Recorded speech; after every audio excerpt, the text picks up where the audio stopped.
ఒక మనిషి తన జీవిత కాలంలో ఎంతో మంచిగా జ్ఞానంగా చక్కగా బతికి మంచి పేరును ఘనతను సంపాదించి కూడా తన బ్రతుకు మొత్తంలో ఒక్క బుద్ధిహీనమైన పని చేశాడు అనుకో,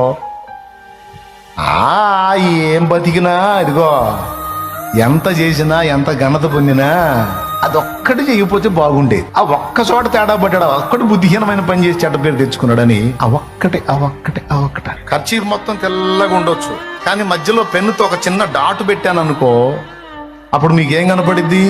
ఈ తెల్లని ఖర్చీపుకి మధ్యలో చుక్క పెట్టాను అనుకో పెన్నుతో, ఏం కనపడిద్ది? చుక్క కనపడిద్దా? ఇప్పుడు ఏం కనపడుతుంది? ఇప్పుడు ఏం కనపడుతుంది? చూసారా, చుక్క కనపడుతుంది అన్నారు, చుట్టూ తెలుపు కనపట్లేదా? చుట్టూ తెలుపు కనపట్లేదా? కనపడుతుందా కనపట్లేదా? మరి చుక్క కనపడుతుంది అన్నావు ఏంది? అదిగో చూసామంటే హైలైట్ అవుతుందంట చుక్క. బుద్ధిహీనత ఇంత పెద్ద వైట్ను కూడా డ్యామేజ్ చేసిందన్నమాట. బుద్ధిహీనత ఒక చిన్న చుక్క లాంటిదే, కానీ ఆ చిన్న చుక్క లాంటి బుద్ధిహీనతను మనం కానీ చోటిస్తే ఇంత పెద్ద తెలుపుని కూడా అది దెబ్బ కొట్టిద్ది.